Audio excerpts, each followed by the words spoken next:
दारुल हुकूमत दिल्ली को सियासत का पावर हाउस समझा जाता है। वैसे तो पूरी दिल्ली 70 असेंबली सीटों और 7 लोकसभा सीटों में बटी हुई है, लेकिन इन सीटों में सियासत का पावर हाउस समझी जाने वाली हाई प्रोफाइल सीट नई दिल्ली है।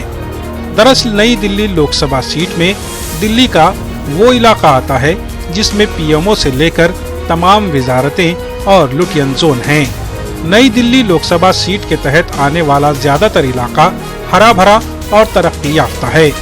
नई दिल्ली लोकसभा सीट के तहत 10 असेंबली सीटें आती हैं, जिनमें करोल बाग, मोती नगर, पटेल नगर, नई दिल्ली, मालवीय नगर, ग्रेटर कैलाश, दिल्ली कैंट, राजेंद्र नगर, कस्तूरबा नगर और आर.के. पुरम असेंबली सीटें शामिल हैं।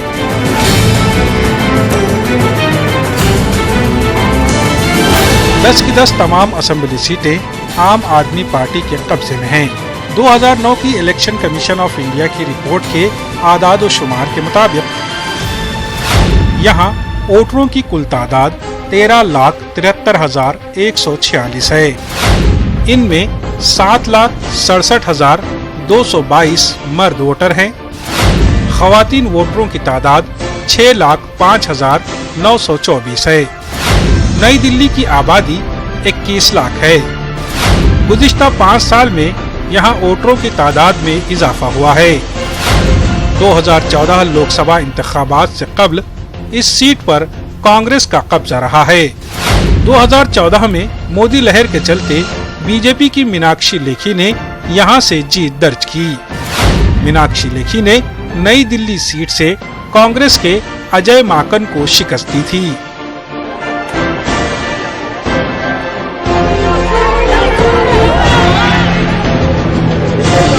मीनाक्षी लेखी कहती हैं कि उन्होंने गुज़िश्ता 5 सालों में जमकर काम किया है। उनका दावा है कि उन्होंने 31,57,56,929 रुपए तरक्कियाती कामों पर अपने एमपी फंड से खर्च किए हैं।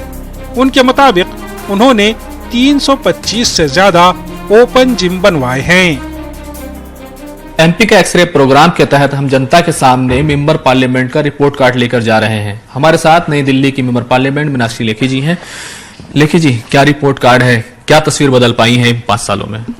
ये तो आपको जनता से पूछना चाहिए, लेकिन क्योंकि आपका प्रश्न मेरे से है तो मैं आपको सबसे पहले तो यही जवाब देती हूँ कि एमपी लैट के माध्यम से 25 करोड़ रुपया प्रति सांसद मिलता है 5 वर्ष के समय में। और बहुत सारे सांसदों का आप रिपोर्ट कार्ड देखेंगे तो पता चलेगा कि उनसे 25 भी खत्म नहीं हुआ। हमारे केस के अंदर हमने 32 करोड़ खर्चा है। आप पूछेंगे जी मिलता 25 है तो आपने 32 कहाँ से खर्च दिया? तो 7 करोड़ पिछले सांसद का जो बचा हुआ था हमने वो भी खर्चा है। तो पहले तो एमपी लैट का ये हिसाब हम जनता के सामने दे रहे हैं।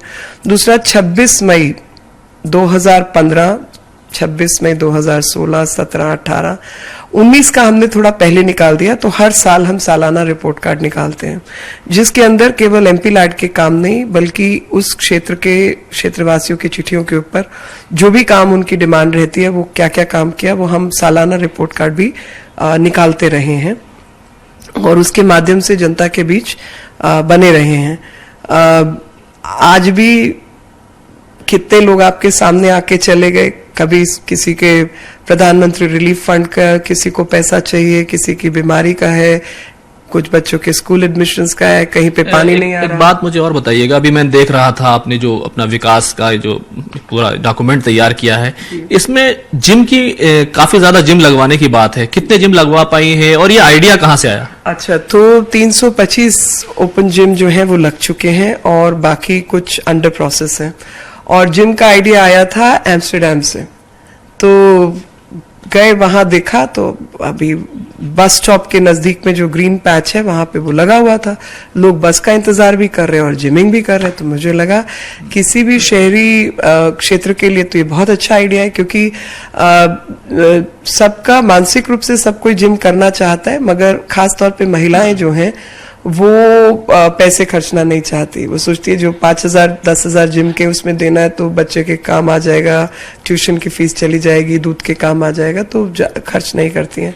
बुजुर्गवार लोग सबको फिजियोथेरेपी की जरूरत होती है, एक्सरसाइज के लिए साइकिलिंग चाहिए, शोल्डर के लिए प्रॉब्लम चाहिए, तो वो मशीन्स भी यहाँ पर उपलब्ध हैं। और सबसे बड़ी बात आपके घर के एकदम सामने।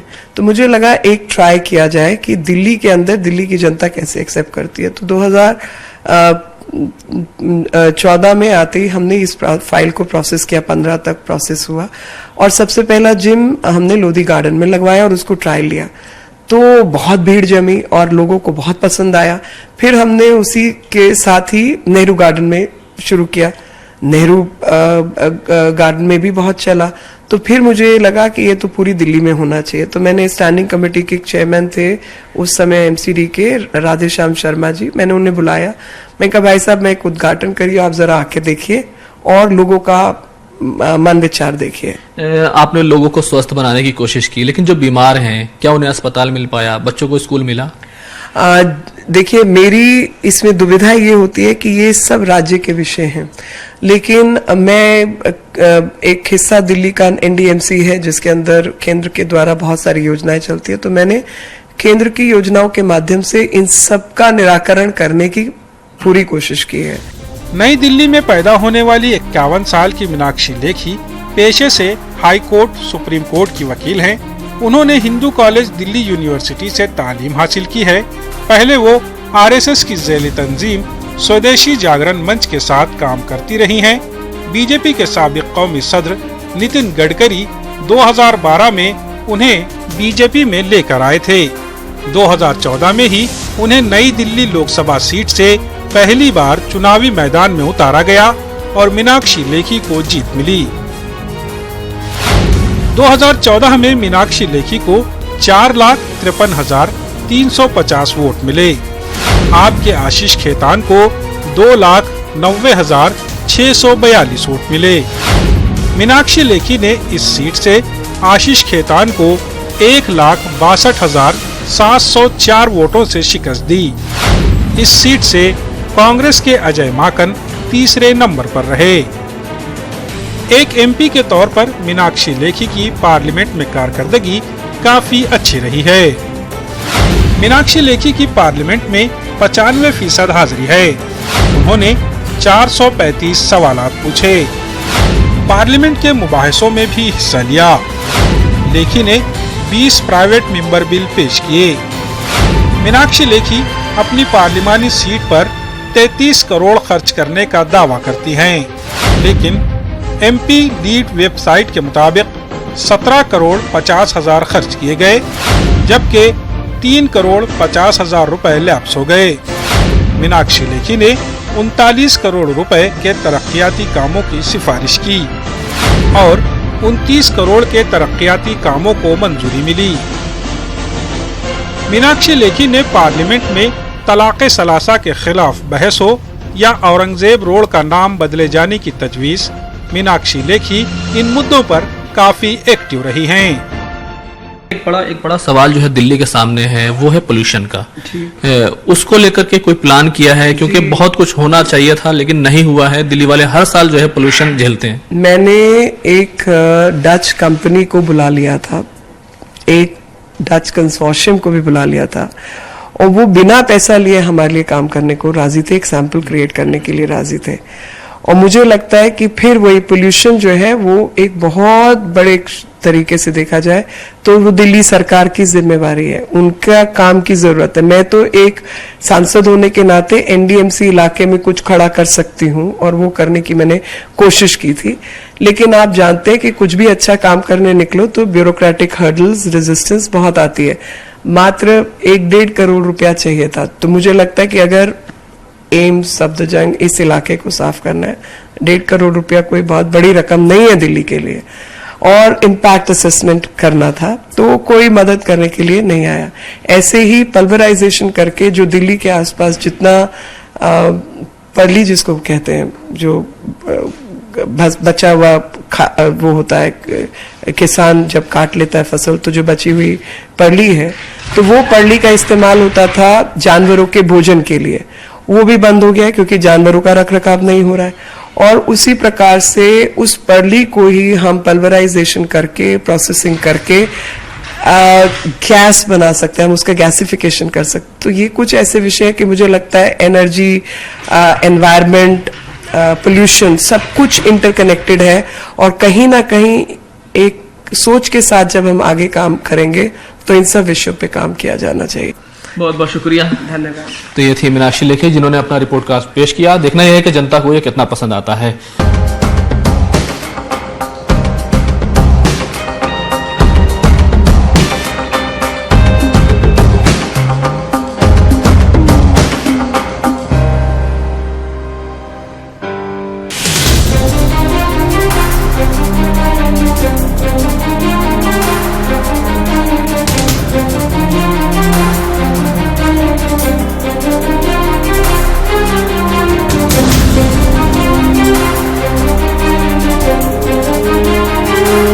इस लोकसभा सीट की एक सच्चाई ये भी है कि ये सीट कांग्रेस से ज्यादा बीजेपी के कब्जे में रही है। यहाँ से 80 की दहाई में आजहानी साबिक वजीर आजम अटल बिहारी वाजपेयी जीते, तो 90 की दहाई में लाल कृष्ण आडवाणी रुकने पार्लियामेंट चुने गए। 3 बार बीजेपी की तरफ से जगमोहन ने यहाँ से जीत दर्ज की। नई दिल्ली लोकसभा सीट के लोगों को ट्रैफिक जाम, पीने के पानी और आलूदगी जैसी मुश्किलात का सामना है। नई दिल्ली लोकसभा के तहत नई दिल्ली विधानसभा भी आती है और मीनाक्षी लेखी का हम रिपोर्ट कार्ड जानने की कोशिश कर रहे हैं, लोगों से बात कर रहे हैं कि आखिर उनके दिमाग में क्या चल रहा है। सर, यहाँ पर जो लोकसभा है, चुनाव है, कैसा माहौल है, कितना गर्म और टक्कर होने वाली है? यहाँ तो बीजेपी का ही है जी। अच्छा, बीजेपी को देंगे। कितना काम हुआ है? काम बहुत हुआ है, राष्ट्र के लिए बीजेपी कर रही है, काम तो कर ही रहा है। यहाँ की जो मेंबर पार्लियामेंट है मीनाक्षी लेखी, कितना इलाके में आती हैं, कितना काम करती हैं? आती है। हाँ, काम हुआ है? हाँ, हुआ है जी। इनका कहना है काम हुआ है, लेकिन यहाँ पर और भी बहुत सारे लोग हैं, उनसे जानने की कोशिश करेंगे किस मीनाक्षी लेखी ने कितना काम किया, कितनी तस्वीर बदली। सर सेम वही चीज़ है हमारे लिए, तो रोजगार वही है सर, ट्रैफिक वही अपना काम कर रहे हैं, गाड़ी चला रहे हैं, आज भी वही चला रहे थे, कल भी वही चला रहे हैं, भाड़ा भी वही है, ना बढ़ रहा है, ठीक है, ट्रैफिक है, फ्लाईओवर बन रहा है, फिर वही दिक्कत तो वही है सर, पानी की भी वही है हमारी प्रॉब्लम, ठीक है ना, लाइट है, लाइट भी उतनी बहुत जा रही है हमारे, कोई समस्या नहीं भी हल हुई है। बाकी अब सरकार कह रहे हैं मोदी आएगी, वो करेगी, अब देखते हैं सर क्या होगा चीज़। मीनाक्षी लेखी यहाँ की जो सांसद है, मेंबर पार्लियामेंट है, कितना काम किया, कितना मिली, आप लोगों से मिलती हैं? सर हम जब से मैंने सर आप एक बार भी हमसे तक मिले नहीं है, ना इधर आए हैं, ठीक है सर, तो काम है सर, कर रहे हैं अपनी अपनी जितनी ड्यूटी कर रहे हैं, हम तो सब आपको मालूम है जितना कमा रहे हैं वही खा रहे हैं। कितना काम हुआ ये तो बताइए। अरे क्या काम हुआ, पुरानी दिल्ली में बैठे हैं, कुछ काम नहीं हुआ। कोई काम नहीं होता? नहीं, क्या काम हो बताओ। क्या समस्याएं हैं? अरे समस्याएं जो पहले थी वही एडिटिव बनी हुई है। रोजगार? रोजगार कहाँ है, लोग बेरोजगार घूम रहे हैं, 200 की दिहाड़ी पे लोग काम कर रहे हैं, बिल्कुल यंग हैं, 25 साल 30 साल, सबसे ज्यादा परेशान तो युवा है। क्या कहेंगे भाई साहब, किस तरह का माहौल है? बढ़िया माहौल है। क्या समस्याएं हैं इस एरिया की जो काम होने थे नहीं हो पाए? काम तो भाई दिल्ली सरकार का जो है वो तो सही हो नहीं रहा है। हाँ। केंद्र तो अपना काम कर ही रहा है जो है। लेखी जी काम करती हैं? हाँ, लेखी जी का आप देख ही रहे हो क्या काम कर रहे हैं क्या नहीं है। केंद्र का जो काम है वो तो बढ़िया ही है, उसमें तो कोई कमी है नहीं, प्रधानमंत्री को था काम। यहाँ के सांसद को जानते हैं आप? कहाँ का? नई दिल्ली के? यहाँ का सांसद तो मैं नहीं जानता। मीनाक्षी लेखी जी? हाँ, मीनाक्षी लेखी जी। क्या काम किया है उन्होंने, कुछ पता है? कुछ ना किया है कुछ। यहाँ पर एक युवा है हमारे साथ, क्या कहेंगे, आपका क्या मसला है, क्या चाहेंगे इस चुनाव में जो चुन कर आए, क्या करे सरकार? सर सबसे पहले ये कहूँगा कि अभी एजुकेशन व्यवस्था में बहुत सुधार होने की ज़रूरत है। जैसे कि आपके यहाँ केजरीवाल ने किया है, यहाँ 26% जो है वो यहाँ के टोटल जीडीपी का 26% केवल एजुकेशन में खर्च कर रहे हैं। तो केंद्र से भी ऐसी उम्मीदें हैं कि हमें कि मोदी जी उनसे कुछ सीखें तो ज़रूरी है सर कि बच्चे बाहर जा रहे हैं पढ़ने और हम वेस्टर्न कल्चर भी ज़्यादा फॉलो कर रहे हैं कि हम कृषि के छात्र हैं सर। अच्छा। एग्रीकल्चर स्टूडेंट हैं। तो सर कुछ खास नहीं हो रहा है, ना रिसर्च के नाम पे कुछ खास हो रहा है, ना बाकी दिल्ली गवर्नमेंट कर रही है। एजुकेशन के लिए उन्होंने बहुत कुछ किया है और अगर देश को तरक्की चाहिए, डेवलपमेंट चाहिए, तो सबसे बड़ी जो बात है वो एग्रीकल्चर है और उसके बाद एजुकेशन भी बहुत मस्त चीज़ है। मालवीय नगर का ये इलाका है। यहाँ की तस्वीरें बताती हैं कि यहाँ के लोग काफी हद तक खुशहाल हैं। अच्छी सड़कें यहाँ पर हैं, लेकिन यहाँ के लोग कहते हैं कि उन्होंने मीनाक्षी लेखी को यहाँ कभी नहीं देखा। तो कुछ कहते हैं कि लेखी ने काम किया है, तो कई लोग वजीर आजम नरेंद्र मोदी और मुल्क के अहम मुद्दों की बात करते हैं। बहुत गर्म माहौल है सारा। जो भी हम अगर देख रहे हैं तो पॉलिटिक्स अच्छा ना होकर गंदे तरीके से पूरा दिखाया जा रहा है, खेला जा रहा है। जो भी हो रहा है, काम की बात हम कम करते हैं, डेवलपमेंट की बात सब पे पीछे बोल रहे हैं कि इतना काम हो गया है, ऐसा काम हो गया है, लेकिन कोई फ्रंट में आकर नहीं बता रहा है कि ये स्टेटस है या कुछ नहीं है। नंबर्स शो कर दिए जाते हैं बट एक्चुअल सिचुएशन से सब गायब। चुनाव को लेके युवा क्या सोचता है? बस अब की बार मोदी सरकार। ऐसा क्यों लगता है आपकी बात? क्या युवा का मुद्दा रोजगार और जो दूसरी बातें की जा रही है वो नहीं है? क्या बात? अगर हम ये रोजगार तो चलो देखो किसी की भी सरकार में था नहीं, बट हाँ जहाँ मैं अपनी बात करूँ, मैं इंजीनियर, मेरी जॉब लगी है, मुझे जॉब मिली है, तो मैं तो उससे मेरी गवर्नमेंट जॉब ही लगी है, तो उसमें मेरे को फायदा है कि हाँ मैं तो। और एक और बात कही जाए तो मोदी जी जैसे सपोर्ट करते हैं, हमारी नेवी के लिए करा है उन्होंने, और जैसे इस बार air strike, last time surgical strike करी थी, उसके बाद हम मतलब जो भी हमारे लिए कर रहे हैं वो सब मेरे हिसाब से इस बार उन्हीं को होना चाहिए। नई दिल्ली की सांसद मीनाक्षी लेखी हैं, क्या उन्होंने काम किया? किस तरह का काम किया आप जानते हैं? नहीं, उतना तो नहीं पॉलिटिक्स में हूँ, बट हाँ जहाँ तक मैं सपोर्टिंग की बात करूँ तो हाँ कांग्रेस, और इसमें से बीजेपी है, सपोर्ट बीजेपी से। अच्छा। आर के पुरम के इलाके में सरोजनी नगर भी आता है। ये सरोजनी नगर की मार्केट है। कई लोग आम आदमी पार्टी के काम की तारीफ करते दिखाई देते हैं। यहाँ पर एक युवा है हमारे साथ, क्या कहेंगे? आपका क्या मसला है? क्या चाहेंगे इस चुनाव में जो चुनकर आए, क्या करे सरकार? सर सबसे पहले ये कहूँगा कि अभी एजुकेशन व्यवस्था में बहुत सुधार होने की ज़रूरत है। जैसे कि आपके यहाँ केजरीवाल ने किया है, यहाँ 26% जो है वो यहाँ के टोटल जीडीपी का 26% केवल एजुकेशन में खर्च कर रहे हैं। तो केंद्र से भी ऐसी उम्मीदें हैं कि हमें कि मोदी जी उनसे कुछ सीखें। तो ज़रूरी है सर कि बच्चे बाहर जा रहे हैं पढ़ने और हम वेस्टर्न कल्चर भी ज़्यादा फॉलो कर रहे हैं कि हम कृषि के छात्र हैं सर। अच्छा। एग्रीकल्चर स्टूडेंट हैं। तो सर कुछ खास नहीं हो रहा है, ना रिसर्च के नाम पे कुछ खास हो रहा है, ना बाकी दिल्ली गवर्नमेंट कर रही है। एजुकेशन के लिए उन्होंने बहुत कुछ किया है और अगर देश को तरक्की चाहिए, डेवलपमेंट चाहिए, तो सबसे बड़ी जो बात है वो एग्रीकल्चर है और उसके बाद एजुकेशन भी बहुत मस्त चीज़ है। कितना काम हुआ ये तो बताइए। अरे क्या काम हुआ, पुरानी दिल्ली में बैठे हैं, कुछ काम नहीं हुआ। कोई काम नहीं होता? नहीं, क्या काम हो बताओ? क्या समस्याएं हैं? अरे समस्याएं जो पहले थी वही एजेटिव बनी हुई है। रोजगार कहाँ है? लोग बेरोजगार घूम रहे हैं, 200 की दिहाड़ी पे लोग काम कर रहे हैं, बिल्कुल लेंग हैं, 25 साल 30 साल।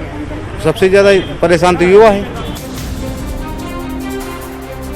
नई दिल्ली में भी बेरोजगार नौजवान अपनी एमपी और हुकूमत से नाराज नजर आए। नई दिल्ली लोकसभा सीट पर हम मीनाक्षी लेखी का रिपोर्ट कार्ड देखने आए हैं और ये जानने की कोशिश करने आए हैं आखिर यहाँ के लोगों का क्या मूड है। हम पहुंचे हैं सरोजनी नगर मार्केट। यहाँ पर जो आम लोग हैं, जो वोटर हैं, उनसे बात करने की कोशिश करेंगे। क्या हाल है, किस तरह का मूड है चुनाव का? चुनाव आम आदमी पार्टी के लिए यहाँ सहयोग ज्यादा है। क्यों है ऐसा, क्यों लगता है? लेकिन आज तक मार्केट में आकर कभी देखा नहीं, इस एरिया को कभी भी नहीं देखा। किसने? लेकिन 5 साल पूरे हो गए। सिर्फ एक बार शुरू में बुलाई गई थी, उसके बाद भी उठ पटांग बोली, उसके बाद कुछ नहीं। वादा किया होगा किसी तरह का, कुछ काम हुआ यहाँ पर उन्हें करवाया? इस सीट पर क्या लग रहा है? इस सीट पर गोयल नहीं। तो ब्रजेश गोयल के का मूड लग रहा है यहाँ पर, और भी दूसरे लोग हैं। क्या कहेंगे, क्या चुनावी मूड है? क्या मीनाक्षी लेखी ने कितना काम किया, कितनी तस्वीर बदली? मीनाक्षी लेखी तो यहाँ आई ही नहीं है कभी, वो तो कभी आई नहीं है मीनाक्षी लेखी। वो कह रही है कि उन्होंने सबसे ज्यादा पैसा खर्च किया है, जितने भी एमपी हैं दिल्ली के, सबसे ज्यादा पैसा खर्च किया है और उन्होंने विकास किया है। विकास की तो यहाँ कोई वो नहीं है, ये क्वार्टर हैं सो टूट रहे हैं सारे, तो विकास यहाँ क्या है? विकास तो कुछ भी नहीं है का। बाकी ये मेट्रो निकल गई है यहाँ वो के। चाचा आप तो बहुत पुराने हैं, आपको तजर्बा बहुत है, क्या कितना काम हुआ इलाके में? मीनाक्षी लेखी ने कितना काम कराया, कितना यहाँ आती है वो? मीनाक्षी तो कभी आई ही नहीं, कभी कोई काम नहीं कराया। एक बार रोजरानी आई थी, वहाँ झगड़ा करवा दिया था मीटिंग में, उसके बाद हमने तो कभी देखी नहीं। इस इलाके का मूड क्या है चुनाव को लेकर के? कुछ पता है, कोई बताता नहीं किसी को, सब दुबकाए हुए हैं, कब बम फटेगा पता नहीं क्या होगा। क्या लगता है आपको इस मालवीय नगर इलाके में, नई दिल्ली में बीजेपी वाले बहुत हैं, बीजेपी वाले जितने दुकानदार हैं जितने हैं सब बीजेपी के हैं, मालवीय नगर में कांग्रेसी कम है। नई दिल्ली लोकसभा सीट पर आम आदमी पार्टी ने ब्रजेश गोयल को अपना उम्मीदवार बनाया है, तो कांग्रेस की तरफ से अजय माकन उम्मीदवार हैं, जबकि बीजेपी ने एक मर्तबा फिर मीनाक्षी लेखी पर भरोसा जताया है। नई दिल्ली लोकसभा सीट काफी पॉश सीट मानी जाती है। इस इलाके में काम काफी हो चुका है, एक तरह से सड़कें बेहतर हैं, ग्रीनरी है और कहना चाहिए प्रदूषण भी काफी हद तक कम है। काफी हद तक हमने लोगों से बात की और जानने की कोशिश की कि आखिर कैसा हाल है, यहाँ के लोगों का मूड क्या है। तो ये सीट काफी हद तक मीनाक्षी लेखी के हक में झुकती दिखाई दे रही है, इसलिए नहीं कि लोग उनके काम से मुतमईन हैं, बल्कि इसलिए कि वजीर आजम का जो नारा है, वजीर आजम के नाम पर जो वोट है वो उनका मिलता हुआ दिखाई दे रहा है। आज की पेशकश में बस इतना ही। मुझे अपने कैमरामैन हरीश के साथ दीजिए इजाजत। आदाब।